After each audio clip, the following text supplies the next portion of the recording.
Previously on Squatchspot. Deep in the forest of the California Sierra Nevada mountains, a father and son have a terrifying encounter with an unidentified creature making crazed sounds in the nearby woods. Attempts to chase the creature off with gunfire fail, and the father and son abandoned their camp and fled the area. After this incident was reported on a local community forum, numerous residents have come forward to tell their own unusual happenings in that area, and many of them specifically mention Bigfoot. Intrigued by the recent encounter, I ventured into this remote area to conduct an investigation and to try to ascertain if the Sasquatch are in the area. And while doing so, I heard two distinct howls in a nearby gorge. I discovered multiple footprint impressions in the area, and I discovered an area where a very large creature had moved through a thick patch of buckbrush with needle-sharp thorns. Compelled by the intriguing findings, I decided to set up camp and remain in the area to continue my investigation and to conduct night surveillance. On this episode, I parked my vehicle and trekked into an area where I believe we had a good vantage point to conduct our night surveillance, and where we had a good chance of encountering Sasquatch. Alone in the woods, and out of communications range, I will not be able to call for help in the event of an emergency. We won't be able to call for help, so we're definitely going to want to be on our game tonight. And the road leading out of the area is treacherous and would take an incredible amount of time to traverse. So I'm on my own, however I am far from helpless. I deployed state-of-the-art technology around my camp to alert me if anything moves into the area.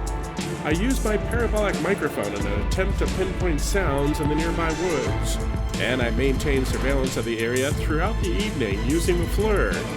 And there is a good chance I am not alone. There's something in the environment, and it could be a Sasquatch. It's all coming up next on Squatchspot.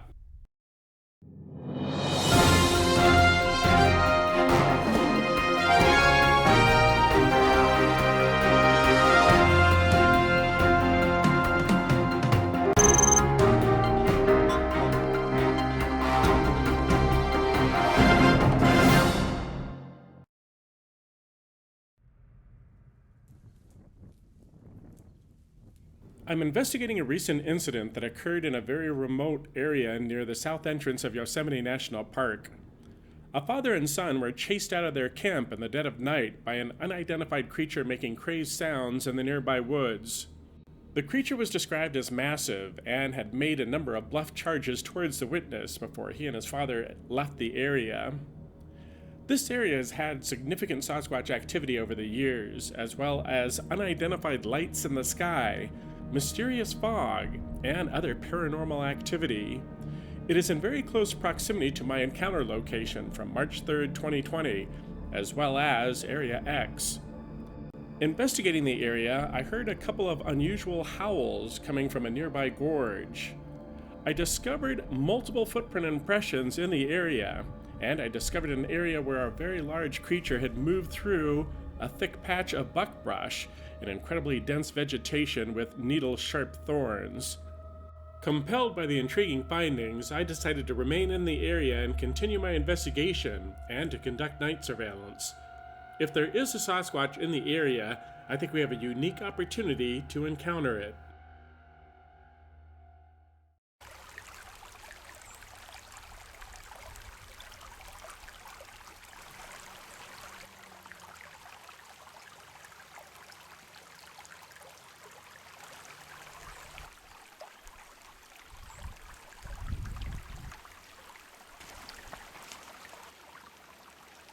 So, scouring the area, I have discovered a number of game trails, and they seem to converge in this general vicinity here. And there's also a number of small creeks that are flowing into this much larger river just in this area. So I think it is a really good location for us to set up camp for the night, because I do like the fact that the game trails are converging here. It is definitely a major water source for the animals in the area. And I definitely think that the Sasquatch will be using these game trails, as I mentioned before, and absolutely be getting water from these major water sources. So I definitely think this is a good location for us to set up camp for the night, and I'm going to get started on that.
Okay, so I've trekked in a ways to kind of a secluded area near where the game trails and the rivers and creeks are converging. And I like this area here because it's kind of expansive, and you can see that there's game trails that are coming out of the forest behind me here into kind of this open area. And right here is one of those creeks that's connecting just here with the main river. So I like this location because it's expansive, and I'll be able to really utilize the FLIR when kind of scanning the area around my camp. And I'm actually up kind of in the trees up against the forest, so I'm kind of hoping that I am kind of concealed there so that if the Sasquatch does come out and get over to these water sources, I'll be able to remain hidden, which it's not likely. It's not likely you're going to be able to hide from a Sasquatch, but even that is a good strategy to kind of create some sort of enticement to your camp. And I might actually take that approach tonight, because the Sasquatch approached that father and son that were camping in close proximity to here to either chase them out of the area or to interact with them in some way. So it may be a good strategy to kind of create a lure for the Sasquatch to our camp. So that's something that I'm kind of thinking about right now, but I still have quite a bit to do to kind of arrange my camp. Unfortunately, we are in bear country, so the food had to be put into a bear can, and I need to kind of finish arranging my camp just so that we are bear safe and we are ready for any sort of Sasquatch activity we may encounter tonight.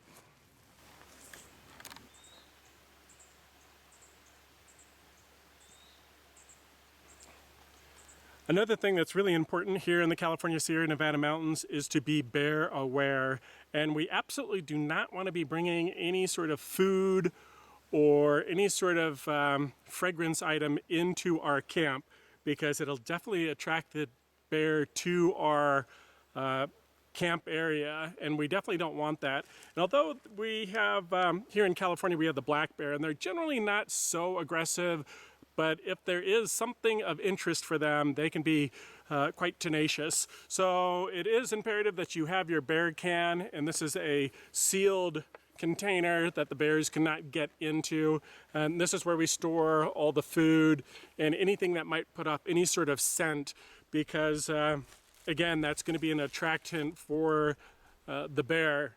And we're definitely a significant distance away from the camp, which is kind of an inconvenience because you can't be munching on your snacks there at camp. And also, I couldn't leave any food in the car, so I had to pack everything in the bear can. It wasn't ideal trekking into this area with it because I didn't have my backpack with me, so I just had my regular kind of day Bigfoot kind of excursion backpack. So it was kind of a pain to try to pack everything in that. and it was definitely a pain to be carrying this into the location. But we definitely want to position ourselves in the most likely location where we have a good visual of the area and where we have some good possibilities of encountering the Sasquatch. And along these game trails in these converging creeks and rivers, I think is the most likely location in the vicinity that I have investigated. So I think we're in a good location, and I still have quite a bit to do here to set up camp, and then I'll be coming back down to this location to get something to eat, and then we'll kind of get ready for our night surveillance.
So we are definitely in a very remote location, and we are also a significant distance from my vehicle.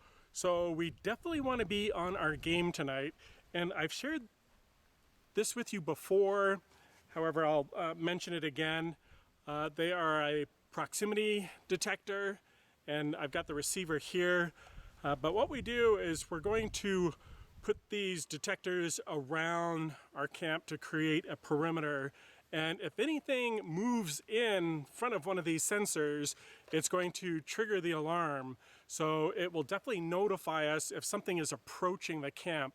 And I'm definitely going to deploy these around my camp so that I will know if something is approaching my camp, and that will give us an opportunity to get the FLIR out and get our equipment out to get whatever it is on camera. And I have had a lot of success. These are actually, it's a driveway monitor, and I bought this. I don't even think this particular model is on the market anymore. I bought it several years ago, but I have had some very good success with these, and there are a lot of discussion regarding the Sasquatch's ability to see different light spectrums, and that might be how they're detecting the various game cameras. But I'm under the impression that whatever sort of sensor this is using, the Sasquatch doesn't seem to be so aware of it, because I've been on a number of, there's been a number of occasions when I've used these, and I do think it was a Sasquatch that triggered the alarm. So it is surprising that for whatever reason the Sasquatch didn't take note of the sensor, and maybe it can't see the particular illumination that this is putting off via its sensors. So I have had a lot of success with this. I'm definitely going to deploy this around the camp, as I mentioned, because we are in a very remote location. There's no cell phone up here, cell service, so we won't be able to call for help. So we're definitely going to want to be on our game tonight, and I'll definitely be staying up for a considerable amount of the evening, but I can tell you I'm pretty exhausted already, and I will definitely be sleeping at some point. But I definitely want to make sure that we are on top of things tonight, because if this Sasquatch is approaching people and creating these displays, it is demonstrating some aggression. And though I don't necessarily believe that the Sasquatch will attack unless they are really provoked or they are protecting other members of its clan. So I don't necessarily think that they are a threat in that sense.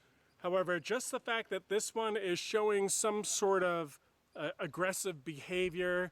We definitely want to be on top of things tonight.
Moving around the perimeter of my camp, I discovered a lot of evidence of animal activity in the area, and I noted an interesting arrangements of sticks among thick vegetation that had a teepee-like look about it. However, as it was getting dark, and for safety's sake, I did not move into the vegetation, but will make plans to do so in the better light of day. And while recording a video segment, I hear a very strange sound coming from the woods behind me in very close proximity to that stick structure.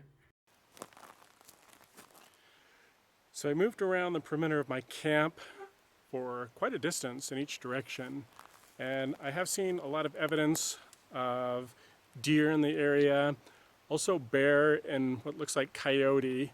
So there's definitely an abundance of wildlife in the area. And I did mention the interesting stick structure I saw. I'm not saying it is a stick structure, it just looked like an interesting arrangement of sticks in the forest there. And not every jumble of sticks is going to be a Sasquatch dwelling, but it's definitely something you need to kind of keep your eyes open for, because 99% of the time, these jumbles of sticks are just that, just unusual environmental anomalies that create an interesting stick-like structure. However, there is that rare occasion you will come across something that is a little more difficult to explain, and I have seen some very interesting stick structures in Wisconsin, and clearly these stick structures were created. You can see very intricate weavings of branches to create the structures. And so I do believe the Sasquatch are making these stick structures.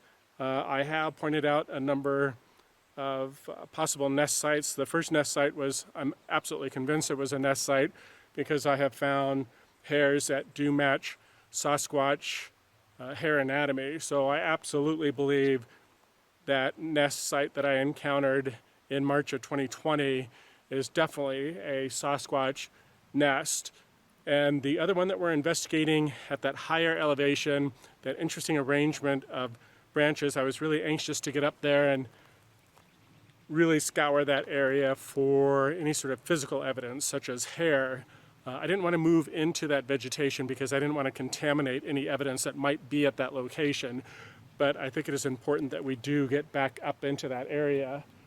So not every stick structure is going to be a creation of Sasquatch, but it is definitely something you want to keep in mind as you're moving through the environment, and just kind of pay attention to that, because I do believe they create these stick structures.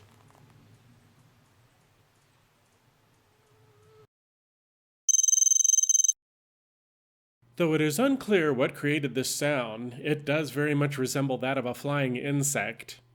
Reviewing the audio, the unusual sound was recorded a second time, moments later.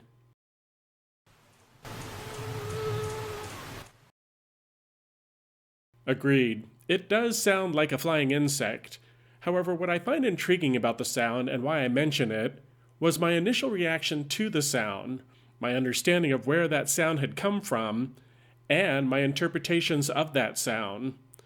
I did not hear a high-pitched whirling noise. I heard a very low-frequency rumbling noise that very much sounded like an animal growling somewhere in the woods behind me.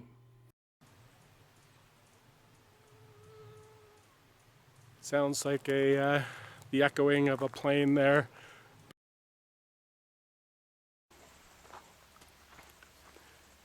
So I want to show you another device that I brought with me, and it is a illuminator for the infrared. So this camera, I've demonstrated it before in previous videos, and I'll demonstrate it again tonight, but this camera has night vision on it. So whenever you see me out in an environment and we have the night vision on, it looks like I'm surrounded by light. It looks like there is a light source there. However, there isn't. I'm moving around in pitch darkness unless I have a flashlight with me and I'm sweeping the area. But so this trip I brought this illuminator with me, and what it does is it's like a flashlight, but it puts out a beam that the infrared on this camera can detect.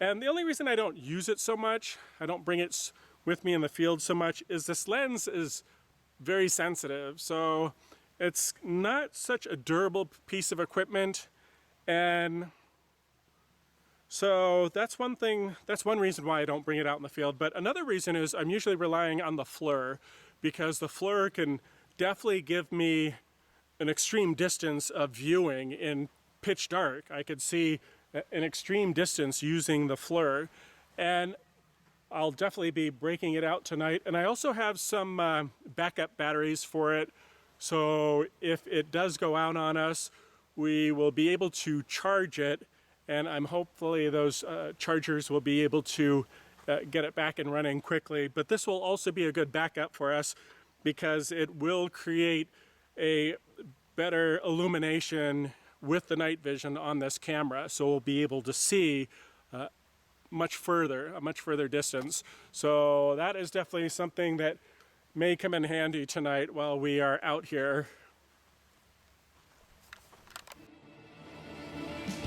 I want to give you all an understanding of the environment we find ourselves in. As I mentioned earlier, my camp is situated among the trees of a nearby forest. Several game trails are moving through the area and over to the large river. And as I mentioned, there are also a number of smaller creeks feeding into this river. The proximity alarms are set up around my camp, and we have very good coverage of the area leading up to my camp, with the exception of the embankment behind my tent.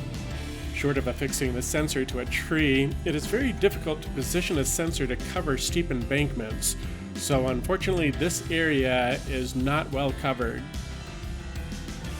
This area is a clearing near where I discovered that unusual stick configuration.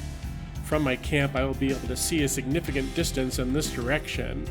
And on this side, there is a very large meadow area which will be perfect for observing wildlife from camp. Though I don't have a clear view of the river, I can see a bit through the trees behind the river, where there is a ridge line. This is the area where I found the interesting footprint impressions, and if a Sasquatch wanted to observe the going-ons in this area, this ridge would be a perfect spot. Also, roughly a half a mile in this direction, there is another ridge line with an expansive open rock area, another perfect vantage point for a eavesdropping Sasquatch.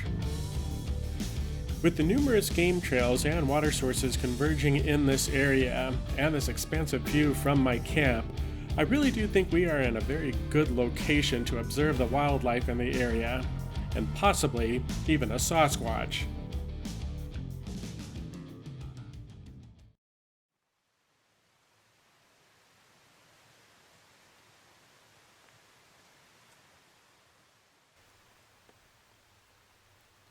So the stars are absolutely spectacular out here. It's just so amazing to see this sky just full of stars. And this is definitely the perfect vantage point to be stargazing. And it reminds me of a movie I had just watched recently, Fire in the Sky. if you haven't seen it, it's not necessarily the best movie to be watching before you head out into the woods to do some stargazing, because it's a movie that's supposedly based on a true story of alien abduction. So I definitely don't want to be abducted tonight. And there are some concerning stories about this area that do fall into that realm of extraterrestrial. There are a number of interesting reports coming out from a location that's very close to here, a little bit closer to Fish Camp, where the cabins are at the south entrance of Yosemite there. But I have received some first-hand reports of some unusual lights that were seen in the sky there, and these lights were coming down and completely illuminating the cabins down there, almost like a helicopter was flying over with a spotlight, but the lights were different colors and there was no sound of helicopter in the air. So it was definitely an interesting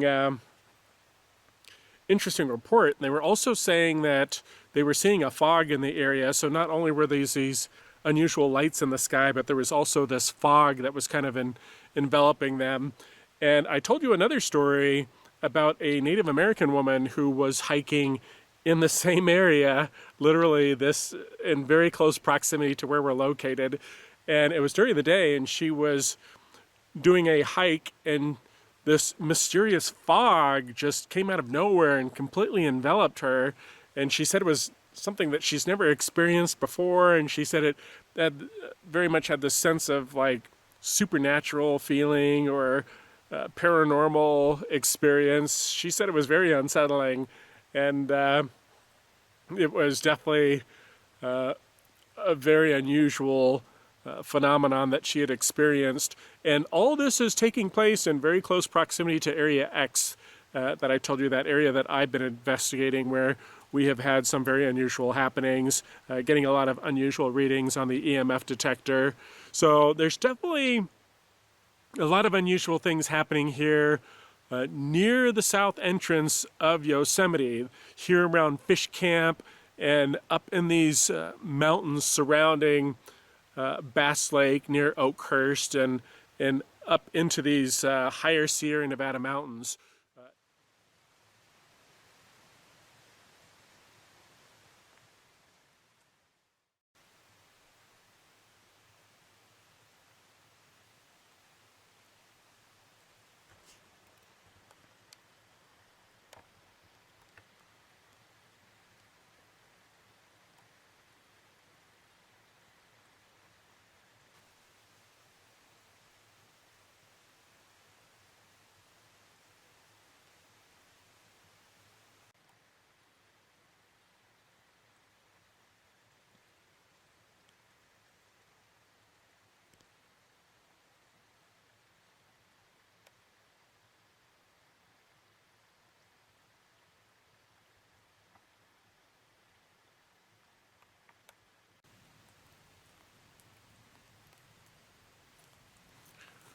Okay, so I heard a branch break up on the embankment above my tent, and so I'm just out here flaring the area. I hadn't gone into the tent yet. I've been out here just kind of monitoring the environment, but it definitely was a loud snap sound, and it sounded like something was moving through the environment, but it doesn't sound particularly large. But I do think that it had stepped on that branch, and that's what made that cracking sound. So there's definitely something moving through the environment here, but so far I haven't been able to pick it up on the FLIR, but I'm definitely going to continue FLIRing the area to see if I can ascertain what made that branch break and what it is I'm hearing moving through the environment up here.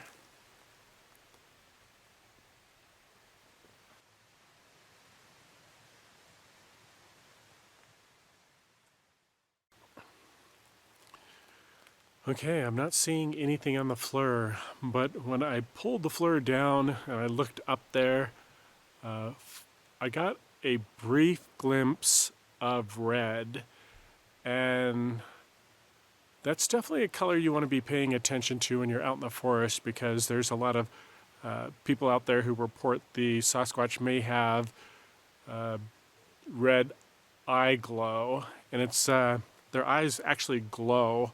I've never experienced it before. I have met individuals who have experienced it, so it's definitely something that you want to pay attention to. And I did see, I had the same sort of thing happen while I was on Goat Mountain. This was a long time ago, where I was in the environment. I was hiking along that environment in the dead of night, and I did see an area where there was an illumination of red within the forest, and I just kind of dismissed it as maybe I was seeing some distant car, the taillights on a vehicle, because around Goat Mountain there are roads that head up into the hills, and it was possible that I was seeing some sort of red taillights. But now in this environment, the only thing that I could think of is it was a plane that was passing through some of the cleared out areas here between the trees. However, it wasn't so high, and I don't think that the sky was exposed there. So it was just something very fleeting. I pulled the FLIR down, and I saw a glimpse of red in the forest here, up above my tent on that embankment where I'm hearing that movement and where I heard that branch break. And it sounded like something had stepped on the branch to make it snap. So definitely interesting.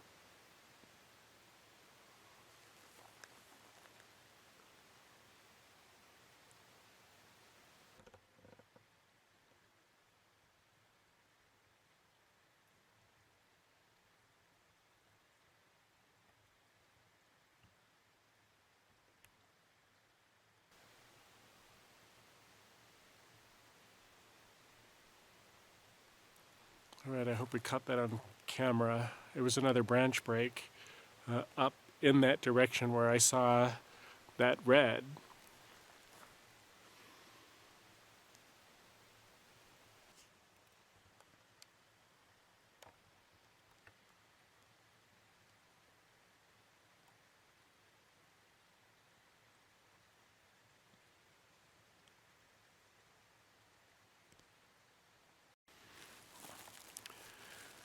Okay, so I've continued to sweep that area using the FLIR, and I'm happy to report the FLIR is maintaining a charge at this point, and I haven't been able to identify what it is that I'm hearing moving through that environment.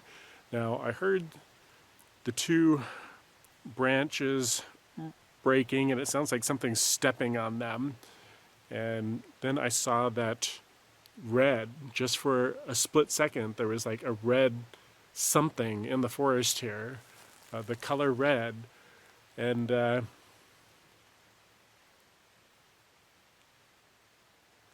this definitely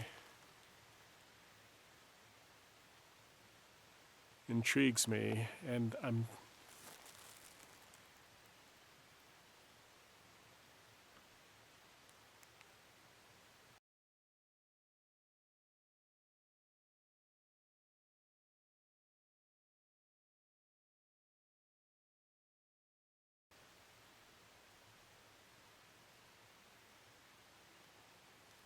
yeah, so I can't see anything with the FLIR. I've swept the area several times now. The forest is really thick with vegetation up there, so I can't see so far into the vegetation. This area here is a little more open, and I can see quite a distance in this area. So definitely something interesting. I mean, we're hearing some movement in the area. There's definitely something heavy. We're hearing branch breaks, and there is a good chance we're not alone.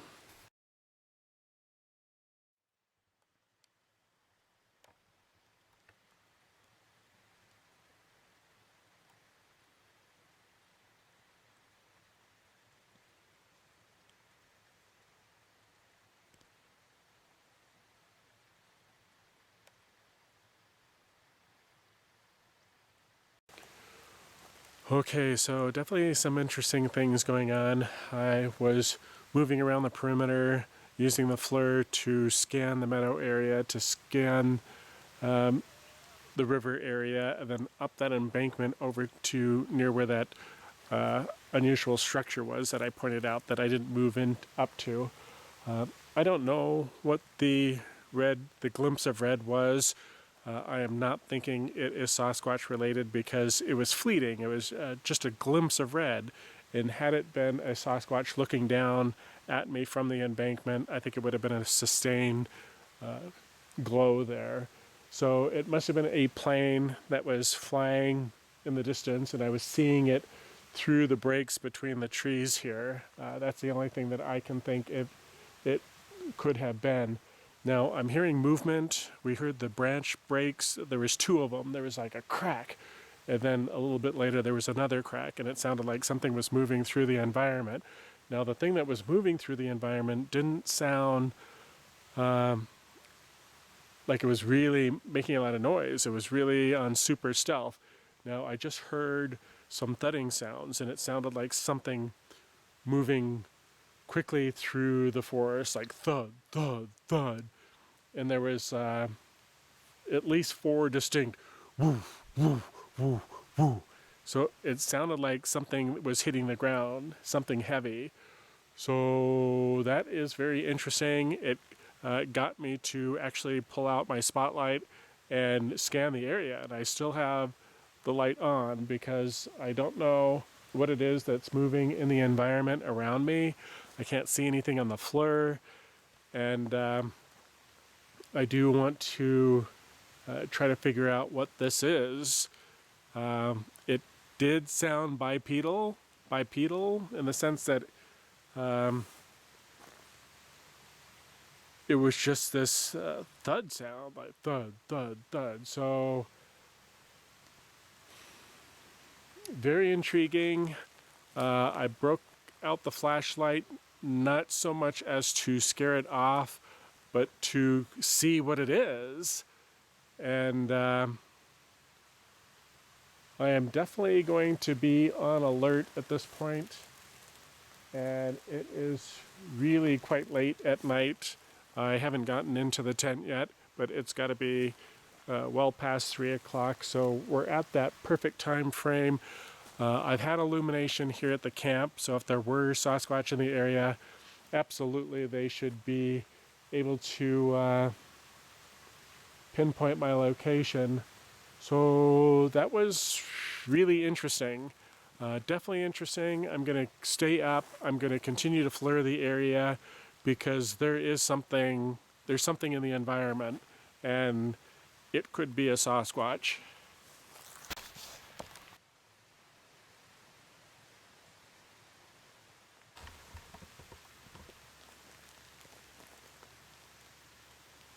Okay, so I have the flashlight out. I'm just scanning the area at this point.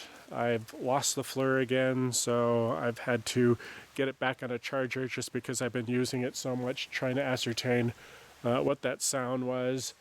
It definitely sounded bipedal.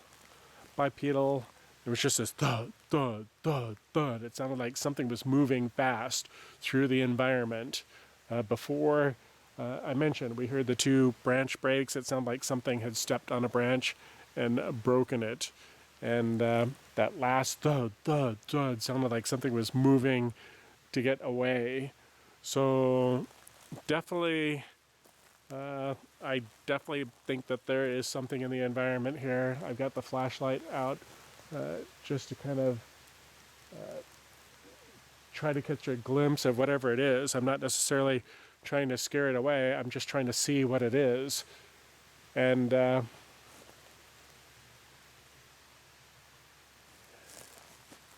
yeah, definitely the adrenaline's going. There's something here, and I'd like to figure out what it is.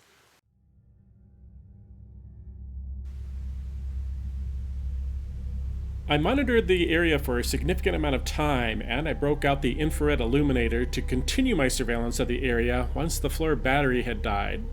However, I was unable to catch a glimpse of the creature that was moving around the camp. However, the bipedal movement sounds I heard were very compelling, and it may have been a Sasquatch. Unfortunately, a storm moved into the area and it started to rain, at which point I moved into my tent and called it a night. The following morning, I searched the area for any sort of physical evidence that could shed some light as to what was moving around the camp the previous evening, and although I did find some very intriguing ground disturbances, I did not find anything definitive. I also moved up to that area where I discovered that unusual stick cluster. However, based on my investigation of that area, I discovered it was a naturally occurring phenomenon. A couple of notes regarding the initial incident report we came to investigate. The report mentioned an abandoned camp the witness discovered in the area, with several tents, gear, and half-eaten food on the table. Doing a follow-up of this incident, I have it on very good authority this camp was intentionally abandoned, for reasons which were not related to Sasquatch activity. Also in the report, the witness mentioned some ground disturbances he discovered in the area, which he believed may have come from the creature in question. Though the impressions were not measured on site, it has been estimated they were approximately 22 inches long. Based on the information I have received and my findings during this investigation, I am very compelled to believe there are Sasquatch still at these lower elevations, which may be the result of recent fire damage in the area. A lot of the physical evidence I was finding was in areas in very close proximity to these burn zones, which to me suggests a Sasquatch may be trying to find routes leading out of the area. And if feeling confined in these locations, this may explain their aggressive behavior, and it may provide us with a very unique opportunity to encounter the Sasquatch in these enclosed areas. And I will definitely be continuing my investigations of this area. And until next time, I'm Darrin Smith, and I'll see you here at Squatchspot.